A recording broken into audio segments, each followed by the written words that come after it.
All right, so for my newest nerdy project here, I've decided to turn this old tool chest into something fun. This used to be my grandfather's, and I'm pretty sure that he would approve of what I'm doing right now. It was his tool chest. He used to keep all of his tools in it. There's nothing in it right now, but the hinge is a little bit,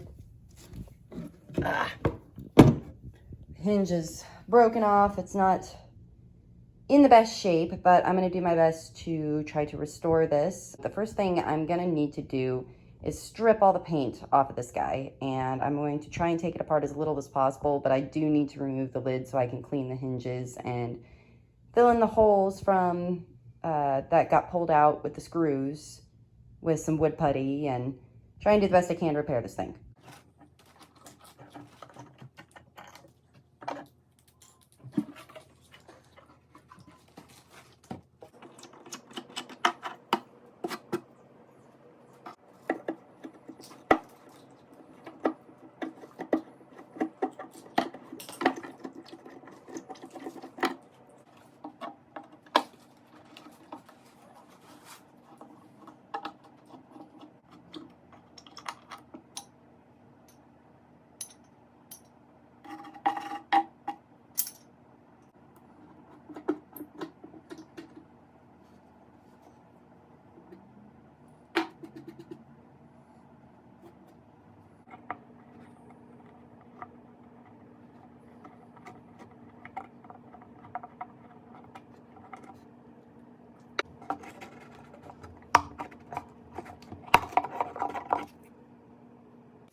Okay, so there has been a change of plans. So I worked on the lid for a while, but it took me about an hour and a half just to get the paint to that. As I was removing the paint and the rust off of the handle here, I noticed this little symbol, SW, inside a heart. So I'm like, well, maybe, I don't know, maybe initials or something. Turns out SW stands for Stanley Works. So this is a Stanley tool chest, part of the Sweetheart line, made in the late 20s, early 30s, somewhere in there. I debated not doing what I'm gonna do to it just because of that, but at the end of the day, the thing is literally falling apart, and the wood is pretty chewed up, and the paint is, and it's been repainted since then, because as you can see, as I've sanded down here, there's more layers of paint, and it looks like it was black originally with white lettering on top of it, just based on what I could strip off of those layers of paint. So I've given this thing a good once over with some 60 grit sandpaper, but I think now what I'm gonna end up doing is attaching these boards, because in the picture that I'm trying to imitate, it has the slats of boards all put together, and I could have either sanded this down and attempted to burn them in there or fake put them on there somehow, but I really think this is just going to work out much better because it's going to make it stronger in the end. So like I said, went over the whole thing with some sandpaper and to give it a better gripping surface for the glue, and now I'm going to attach the boards. All right, French's yellow mustard, very important. Can't skip on this. Your whole project will fail. Like, seriously, mustard.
All right, now here we have all of the metal strapping on here.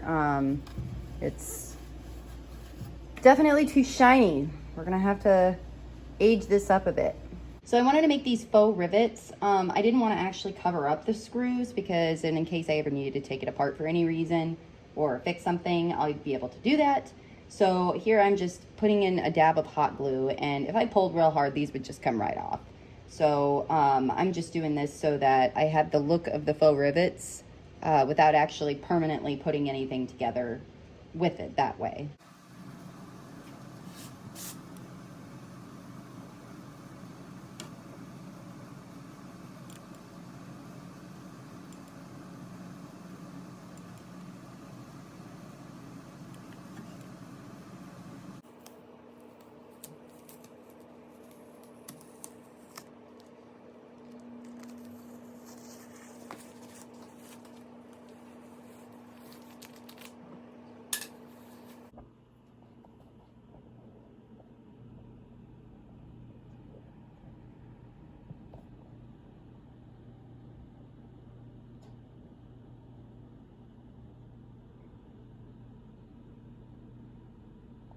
All right, so now we're at this point, and now it's just time to add on the final trimmings and truly make this piece a Skyrim piece.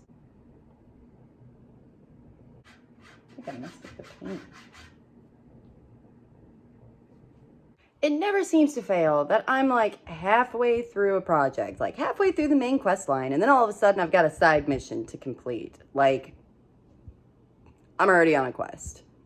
So I've got a ton of these to cut up. I've already got blisters all over my fingers from using the tin snips. So it won't go through my scroll saw. The bandsaw is broken. The jigsaw is just excessive. So I'm thinking the best way to do this is to use a hot wire cutter. And I've never made one before, but first time for everything.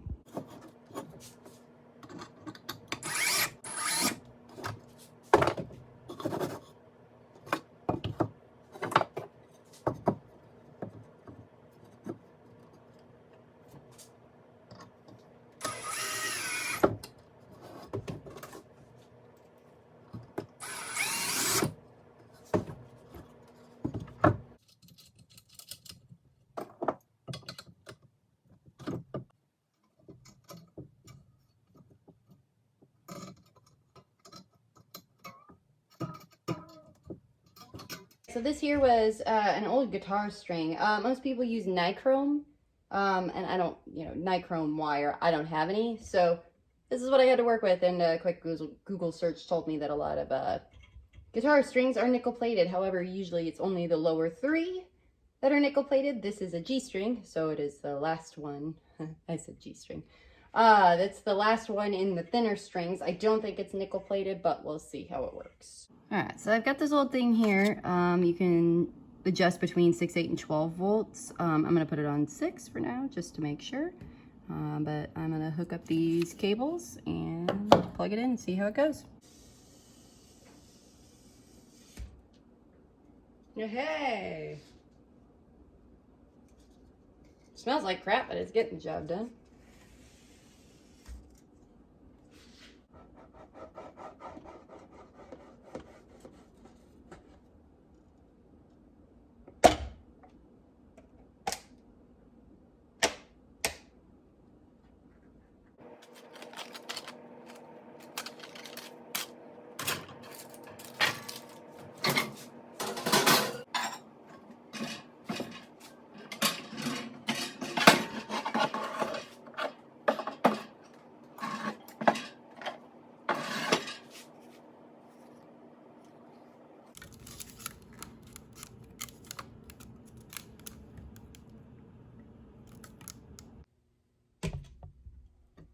Damn it.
Let's see, I'm over encumbered. What can I live without?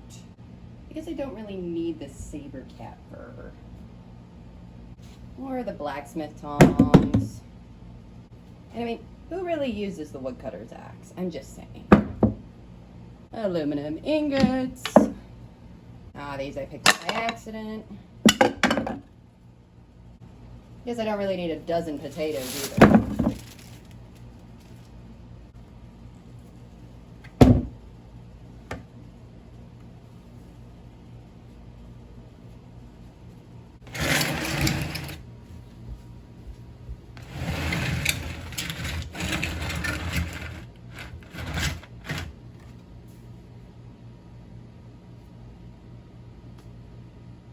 So here it is in its home underneath my workbench, and I am seriously happy with how this project turned out.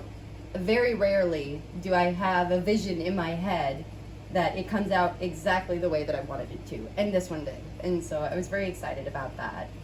I know there's probably some people just screaming at me right now, like, how dare you ruin such a valuable antique and blah, blah, blah. But at the end of the day, I did what I thought my grandfather would want. I imagine he would say something like, you know, money is common. It's easily found. You get it every day. But this piece is one of a kind. Or, I don't know, maybe he's sitting there screaming down at me like, you did what to my tool chest?